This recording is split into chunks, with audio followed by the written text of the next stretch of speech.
안녕하세요. Wow, I am so excited to be here. I'm delighted and I'm so honored to be part of DEF 2023, the sixth Digital Economy Forum. This is amazing. The reason I am so excited about this is because Korea has become such a center, such a hub of creativity and innovation, and it's going to become more so. And for me, as a futurist, I believe that innovation is such a key aspect of how we build the future. It's critical, it's essential, and it's also important that we do it in a deliberate fashion. Now, I believe it is so important that I actually think it's probably one of the most powerful forces on the planet. And you don't have to take my word for it. Many other people have said this as well, including my fellow Seattleite, Bill Gates. If you don't believe this still, if this is something you're still in doubt of, just look around you. Literally everything that you can hear or see right now is the result of innovation. Speech, language, clothing, the chairs you're sitting in, this building, your smartphones and watches, these electronics, everything is because of innovation. It's so powerful that in the course of only a few tens of thousands of years, we went from living in caves to being a global spanning society. That, to my mind, is immense. So today, I'd like to kick off today's forum with a little chat around innovating innovation.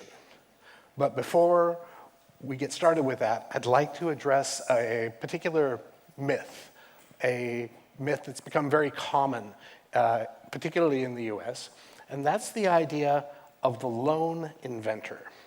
The idea that out there are these unique, creative individuals who make the future happen, who create these inventions and innovations out of thin air, on their own in a vacuum.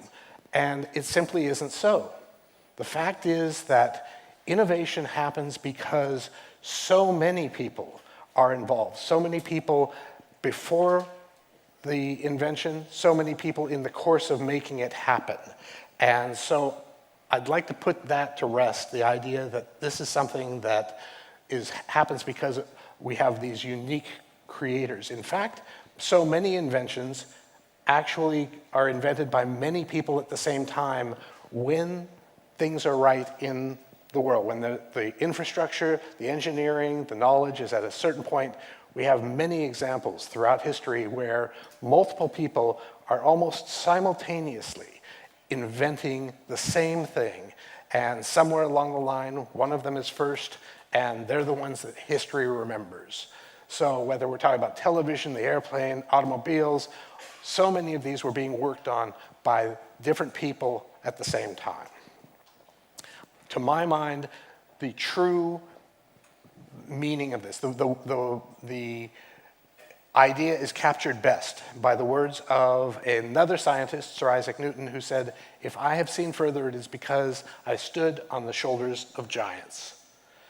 I think that really captures it, because so much of what we invent, so much of what we innovate is based on prior knowledge, prior innovations, prior inventions that have built the world around us, that provide and support with the infrastructure, the economics, the many different aspects that come together to finance and make possible new inventions, new innovations.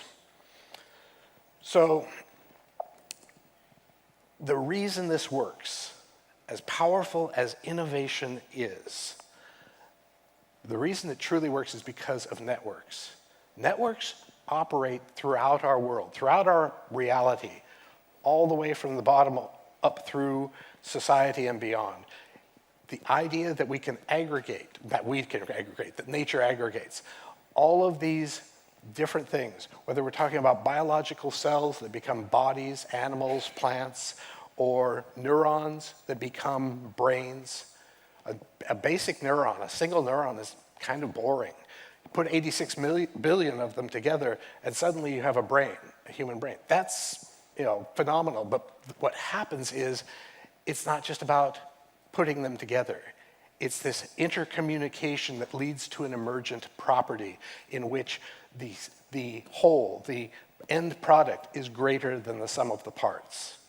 And that's, I think, one of the key things we need to be talking about and applying to thinking about how innovation ecosystems work and operate.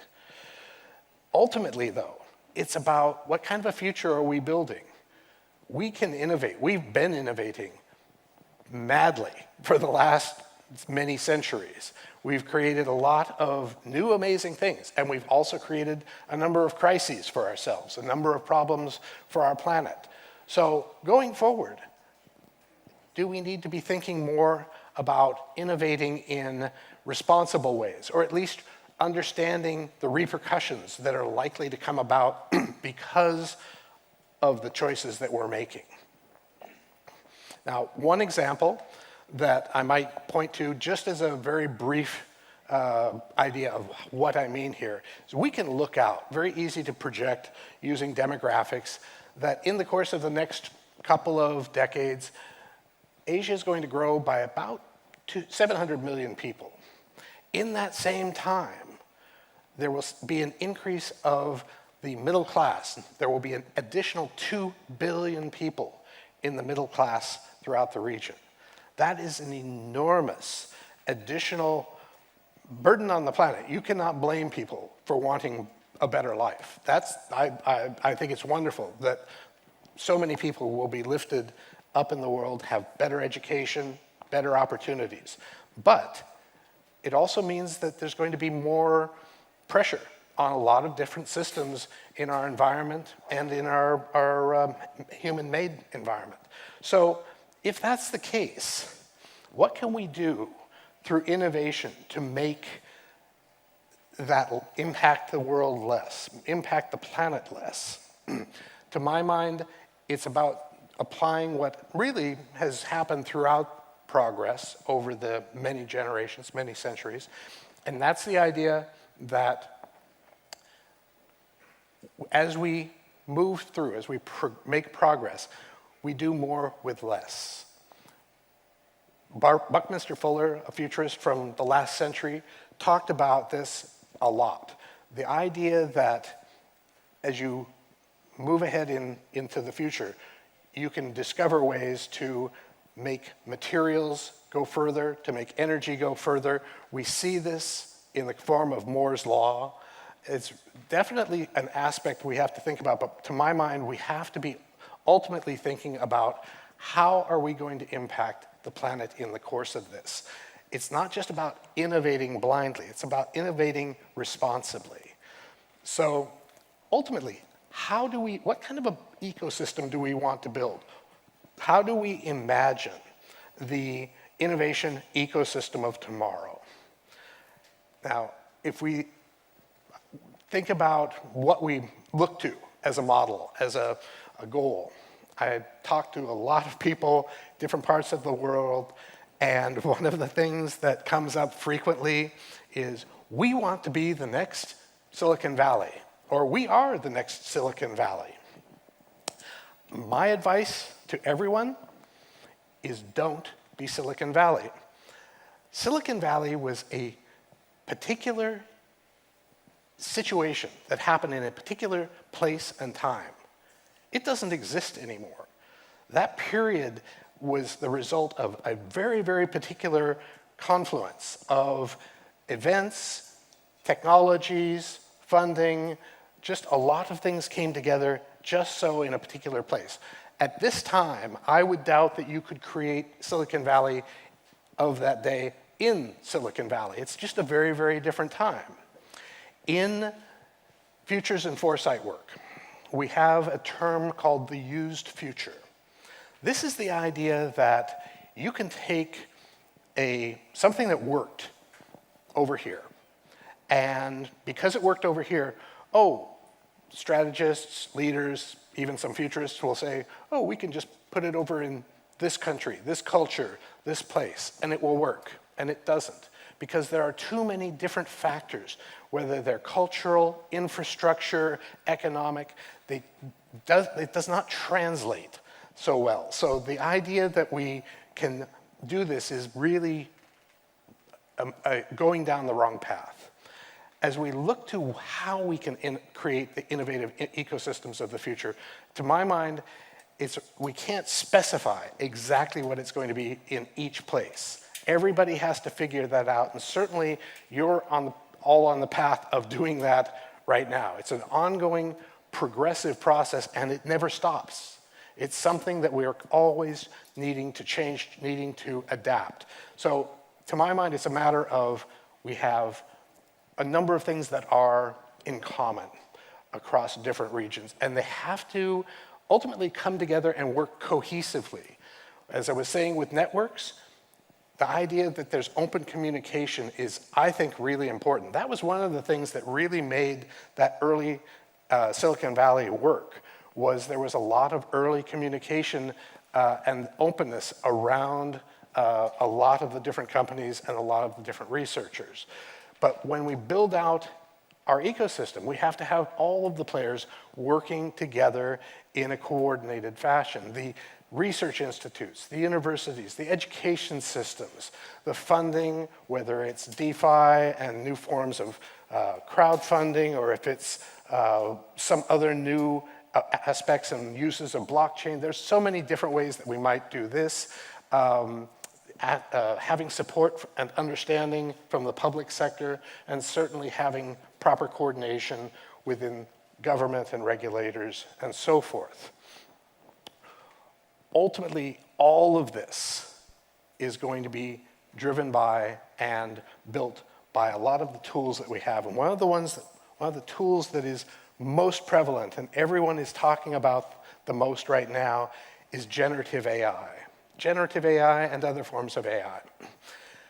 Generative AI is fantastic. It's doing some really amazing things. It's also a little early for its application for certain kinds of uses.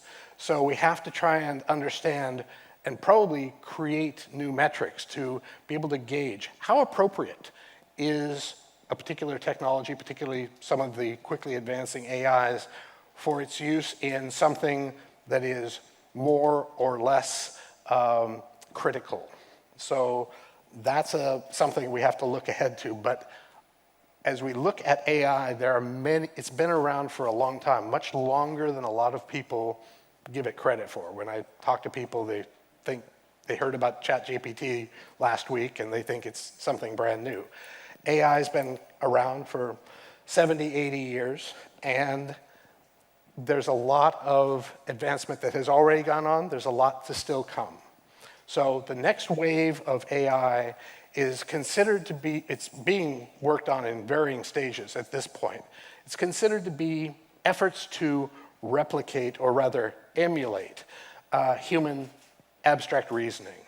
So the ability to have what's called zero-shot learning, to be able to infer based on prior knowledge, to be able to have contextual understanding and causal exploration.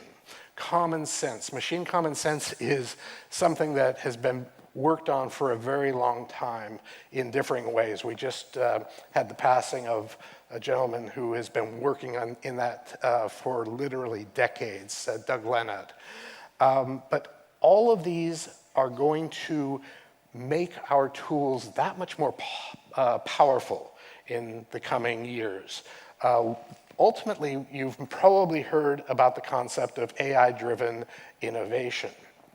Now, AI-driven innovation is something that has been talked about and discussed for some time. It means a lot of different things to different people. And while we've been using it as a tool, it still has a long way to go before it's going to be able to really drive things the way that I think some people think. I think people are surprised that it's as far out, possibly a decade or more. A number of the prior forms of AI that you just saw are going to go into making this more and more feasible.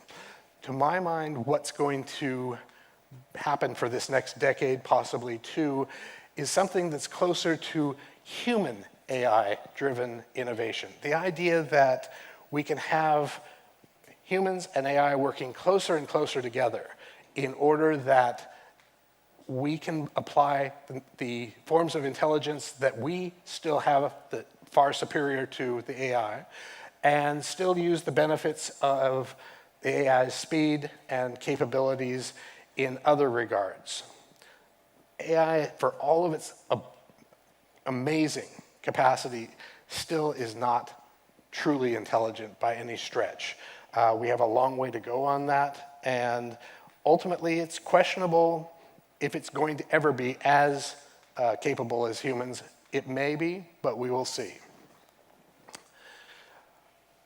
In the sense that AI has been used already to a fair degree, I've got just a few quick examples. A decade and a half ago, NASA used evolutionary algorithms to create a micro antenna design for microsatellites that probably no human engineer would have ever created. We've got digital chemistry that's being used with AI to explore all kinds of new chemicals, molecules, drug discovery, and so forth. Generative AI, GANs, they're referred to, GAN, are the idea of having two computers that play back and forth against each other to achieve a particular form of optimization. And they can be used for all kinds of things, but here we have an example where some developers decided, oh, let's have it explore the design space for chairs. Literally, it generated thousands of chair designs. Some of them are useful, some of them totally unsittable, but as a tool for a designer to explore a particular space, to jumpstart the creative process, very useful. But you couldn't then turn that over to the AI to say, okay, which one should I choose? I think there still needs to be a human in the loop in these types of decision processes. And then, of course, in more recent years, the last couple of years, we have things like AI image generators, where things like Midjourney and DALL-E are being used to explore, can be used, to explore design space, to prototype, to generate new ideas, and so forth. Beyond AI, we have lots of other emerging technologies that are already well underway, already maturing. We saw some of them advance considerably during the period of COVID, during the pandemic. Drone technology, robotics, telehealth, and so forth. These are all tools that we can use in the course of our innovation, but they're also technologies that will almost certainly be used in the innovations themselves for creating, whether it's new inventions, creating new forms of business models, and so forth. They provide several opportunities. But this is today, this is right now. We have to remember that by the time we've got things developed, we're going to be in the future.